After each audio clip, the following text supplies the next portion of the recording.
오늘 우리에게 주시는 하나님의 말씀은 마가복음 3장 1절부터 6절까지의 말씀입니다. 마가복음 3장 1절부터 6절까지의 말씀을 제가 봉독하겠습니다. 예수께서 다시 회당에 들어가시니 한쪽 손 마른 사람이 거기 있는지라.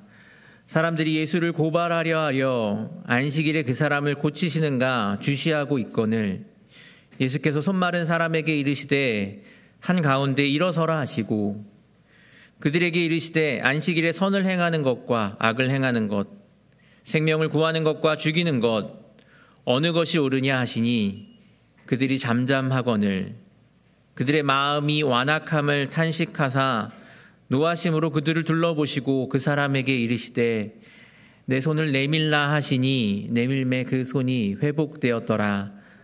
바리새인들이 나가서 곧 헤롯 당과 함께 어떻게 하여 예수를 죽일까 의논하니라. 아멘. 이것은 살아계신 하나님의 말씀입니다. 할렐루야. 네, 오늘 함께 예배드리시는 모든 분들께 하나님께서 주신 은혜와 평강이 충만하시기를 주님의 이름으로 축원합니다. 네, 오늘은 어린이 주일입니다. 우리 서로 인사를 나누면 좋겠습니다. 앞뒤 좌우에 계신 분들을 보시면서 오늘따라 더 어려 보이십니다 하고 인사를 나누겠습니다.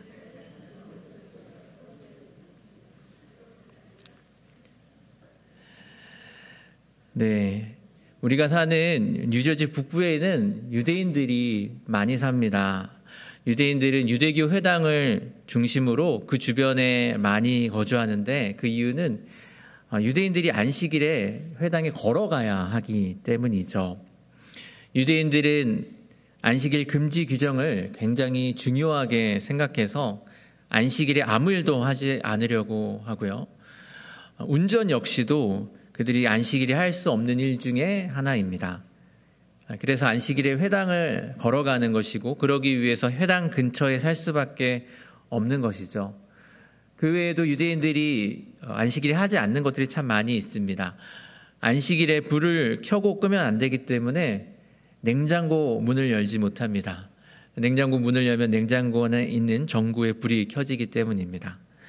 안식일에 TV를 보거나 핸드폰을 사용하는 것도 안 됩니다.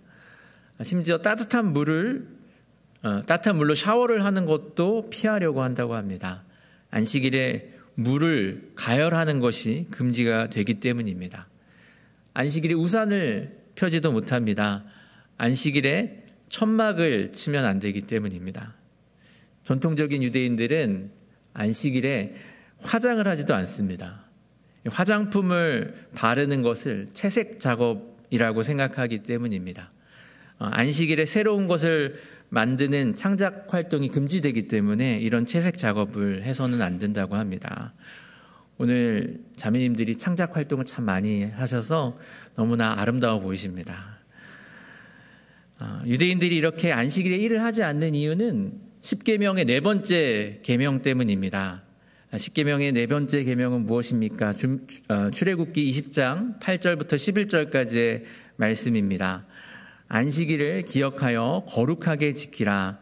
엿새 동안은 힘써 내 모든 일을 행할 것이나 일곱째 날은 내 하나님 여호와의 안식일인즉 너나 내 아들이나 내 딸이나 내 남종이나 내 여종이나 내 가축이나 내 문 안에 머무는 객이라도 아무 일도 하지 말라.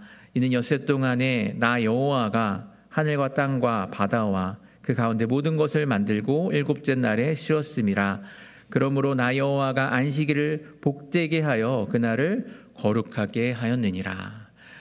방금 읽은 이 십계명의 네 번째 계명, 그 중에서도 특별히 10절 말씀에서 이야기하는 것처럼 안식일에 너나 내 아들이나 내 딸이나 내 남종이나 내 여종이나 내 가축이나 내 문 안에 머무는 객이라도 아무 일도 하지 말라는 이 말씀 때문에 유대인들은 지금도 안식일에 아무 일도 하지 않습니다. 바로 이런 이유 때문에 오늘 우리가 함께 읽은 말씀에서 예수님과 유대인들 사이에, 유대인 지도자들 사이에 갈등이 일어났습니다. 오늘 우리가 함께 읽은 말씀에서 예수님은 안식일에 회당에 들어가셔서 한쪽 손 마른 사람, 한쪽 손이 마비된 사람을 만나셨습니다. 사실 한쪽 손이 마비된 사람이 그날 갑자기 그 회당에 나온 것은 아닐 것입니다. 그 전까지 이 사람이 회당에 오는 것은 아무런 문제가 되지 않았습니다. 아무런 문제 없이 왔다가 아무런 문제 없이 돌아갔습니다. 그런데 바로 그날 예수님과 그 한쪽 손 마비된 사람이 만났을 때 한 가지 문제가 발생했습니다. 그 문제는 예수님이 그 사람의 손을 고쳐주실 수 있다는 것이었습니다. 뭔가 좀 이상하죠?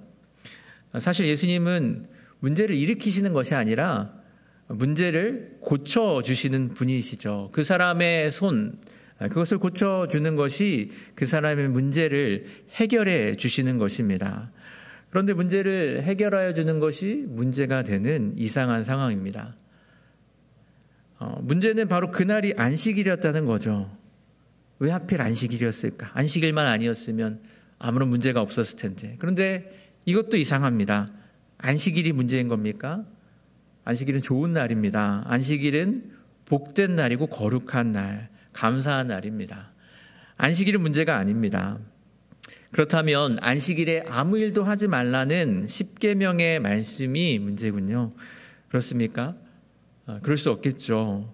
그것은 하나님의 말씀입니다. 하나님의 말씀은 진리이고 하나님의 말씀에는 오류가 없습니다. 그렇다면 도대체 무엇이 문제입니까? 문제는 사실 사람이죠.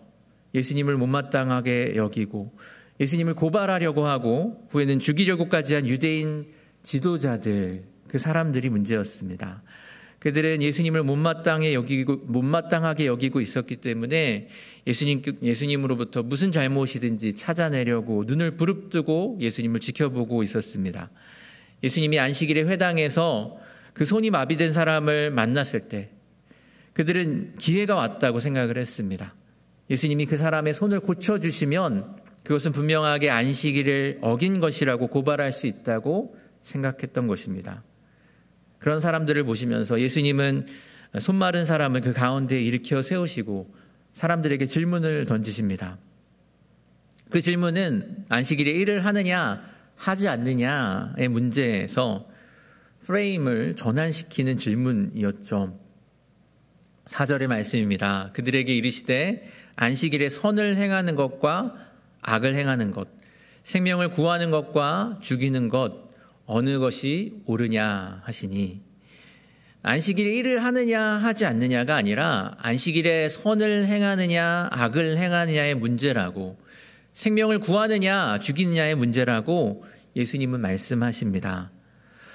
그런데 예수님의 이 말씀을 한편으로 생각해 보면 조금 억지를 부리고 계신 것이 아닌가 그런 생각이 들기도 합니다. 한쪽 손이 마비된 사람을 고치는 것은 분명 선을 행하는 것입니다. 하지만 그 사람을 고치지 않는다고 해서 그것이 악을 행하는 것까지는 아니지 않습니까? 더군다나 한쪽 손이 마비된 것이 목숨이 달린 문제는 아닙니다. 한쪽 손이 마비된 채 지금까지 그 사람 잘 살아왔던 사람이죠.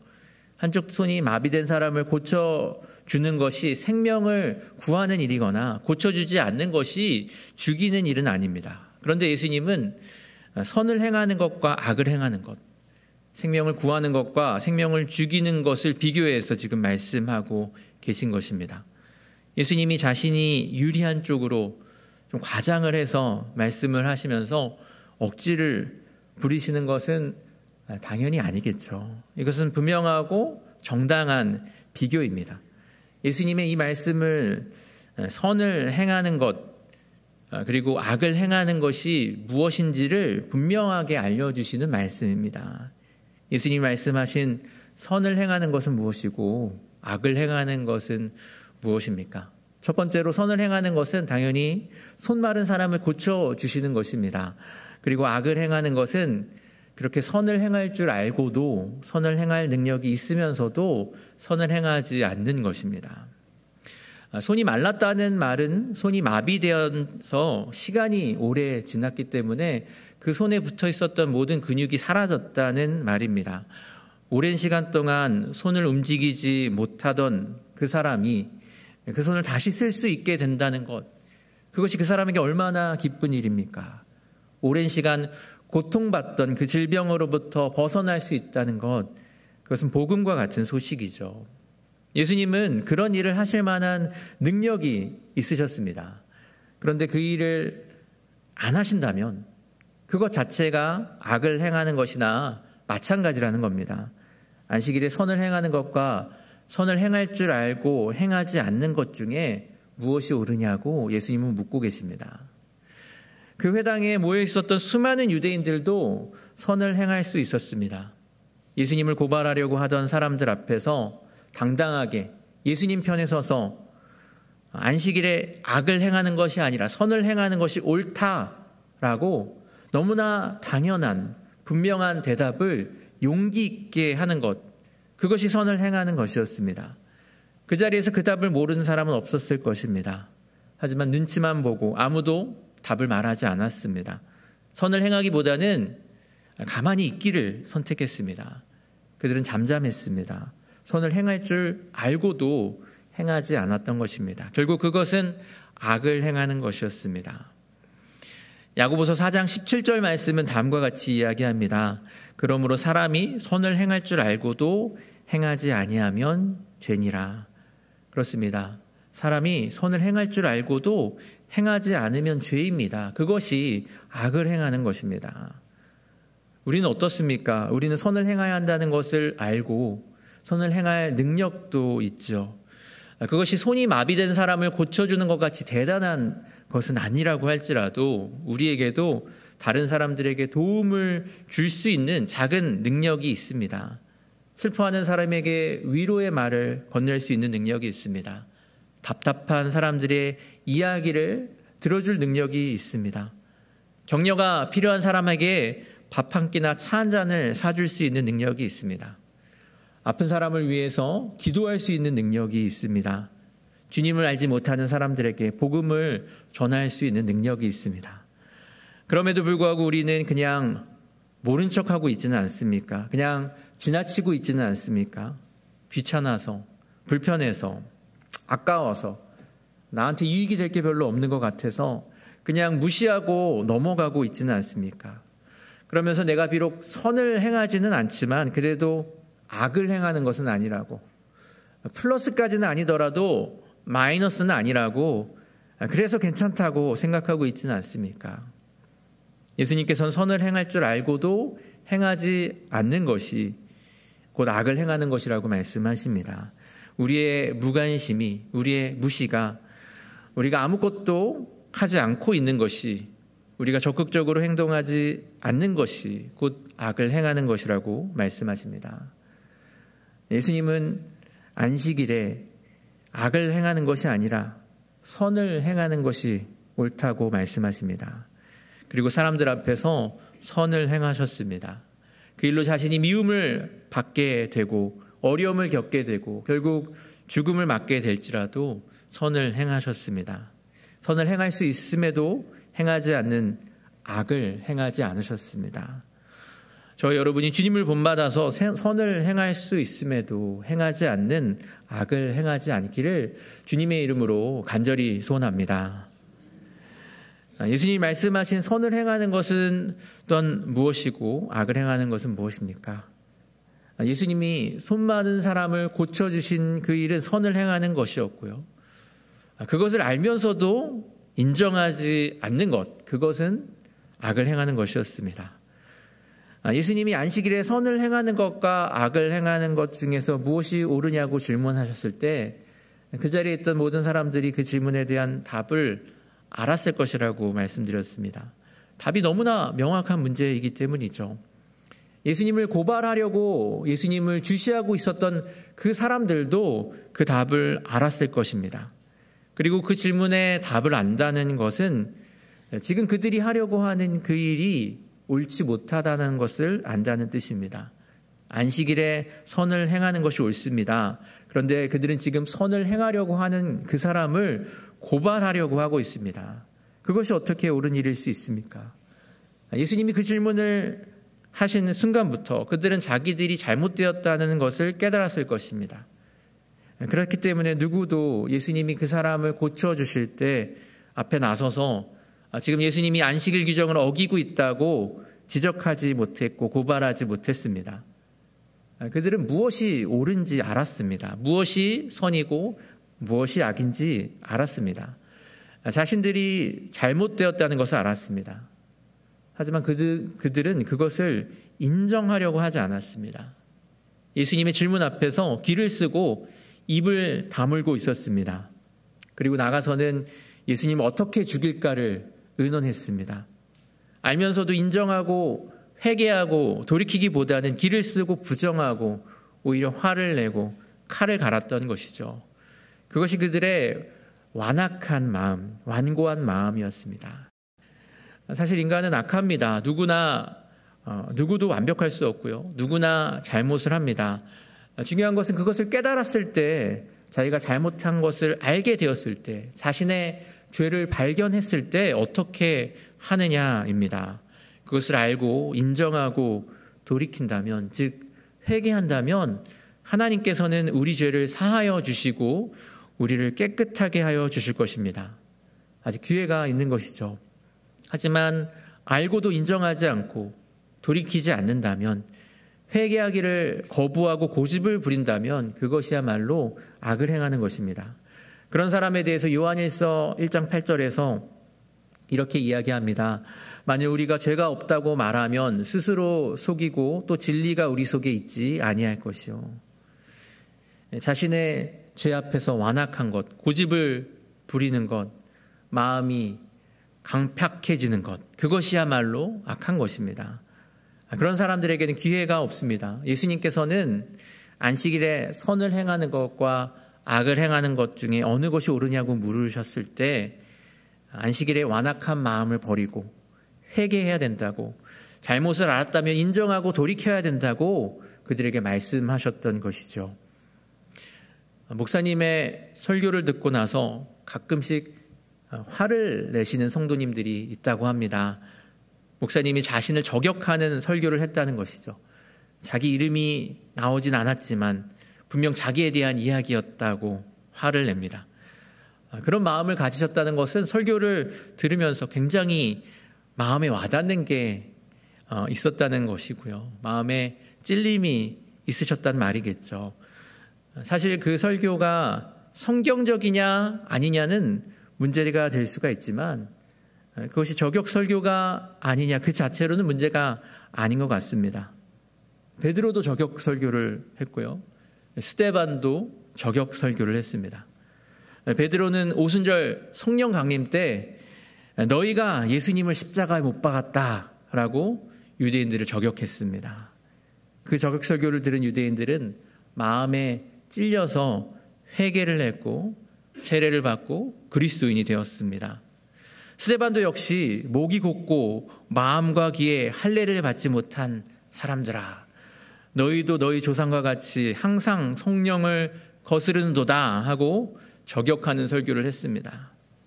그 말을 들은 사람들도 마음에 찔렸지만 오히려 그들은 화를 내면서 스데반에게 돌을 던져 스데반을 죽였습니다. 우리는 어떻습니까? 우리는 마음에 찔림이 있을 때 회개하는 쪽입니까? 아니면 화를 내는 쪽입니까? 우리의 마음은 완악하고 강팍해지지 않습니까? 우리의 죄를 깨닫게 될 때 우리는 그것을 인정하고 회개하고 돌이키기보다는 아니라고 부정하고 있지는 혹시 않습니까? 핑계를 대고 변명을 하면서 버티고 있지 않습니까? 오히려 화를 내고 있지는 않습니까? 저와 여러분이 알고 깨달을 때 인정하고 돌이킬 수 있기를 주님의 이름으로 간절히 소원합니다. 마지막으로 예수님이 말씀하신 선을 행하는 것은 무엇이고 악을 행하는 것은 또한 무엇입니까? 예수님이 하시는 일은 선을 행하는 것이었죠. 하지만 그것을 믿으면서도, 믿음이 있으면서도 따르지 않는 것은 악을 행하는 것입니다. 오늘 말씀에서 정말 재미있으면서도 아이러니한 것은 예수님을 고발하려고 했었던 그 사람들이 사실은 예수님을 굉장히 믿고 있었다는 것입니다. 그렇지 않습니까? 그들이 예수님을 고발하려고 안식에 그 사람을 고치시는가를 주시하고 있었다라고 라는 이 말은 어떤 의미입니까? 그들이 예수님이 그 손마른 사람을 고치실 능력이 있는 분이라는 사실을 믿고 있었다는 것입니다.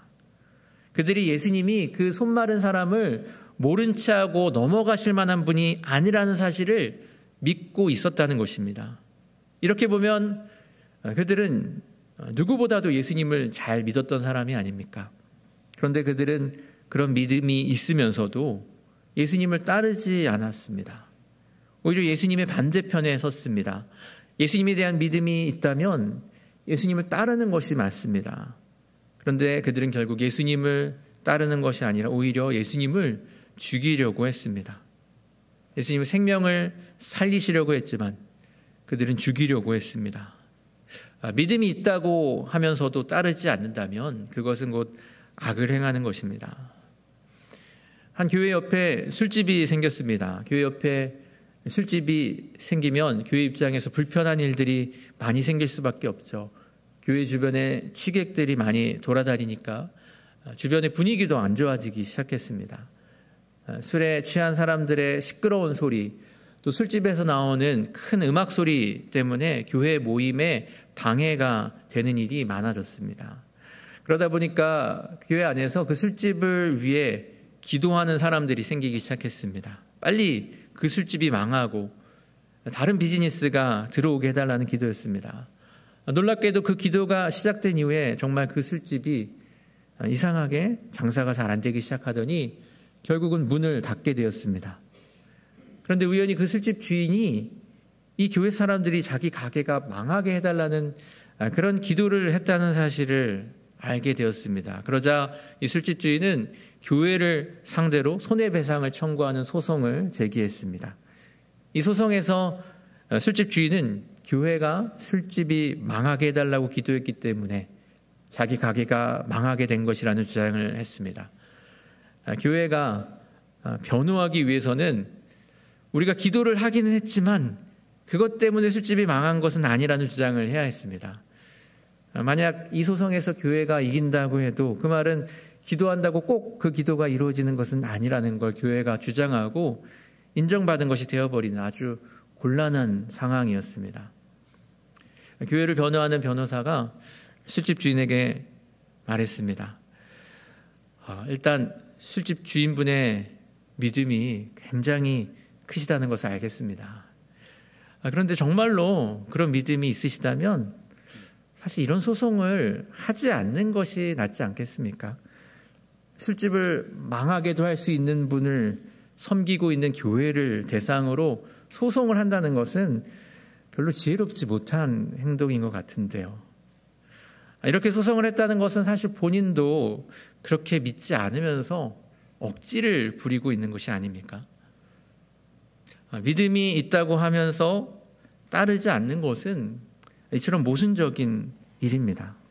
그런데 예수님을 고발하려고 했었던 사람들은 믿음이 있다고 하면서도 따르지 않았습니다. 예수님을 못마땅해 하는 자신의 마음의 감정 때문에, 예수님 때문에 자신의 권위를 잃고 또 자신의 위치를 위협받는다고 느꼈던 그 바리새인 헤롯 당들은 예수님을 한편으로 믿고 있으면서도 따르지 않았던 것이죠. 결국 예수님을 믿었지만 자기 자신이라는 더 큰 우상이 그들에게 있었기 때문에 예수님을 따르지 않았던 것입니다. 그렇기 때문에 그들은 믿음이 있어도 따르지 않는 악을 행하였던 것입니다. 우리는 어떻습니까? 우리도 예수님을 믿는다고 하죠. 그런데 우리는 그렇게 예수님을 믿는다고 하면서 실제로 예수님을 따르고 있습니까? 실제로 예수님을 따르지 않는 것이 혹시 우리의 모습은 아닙니까?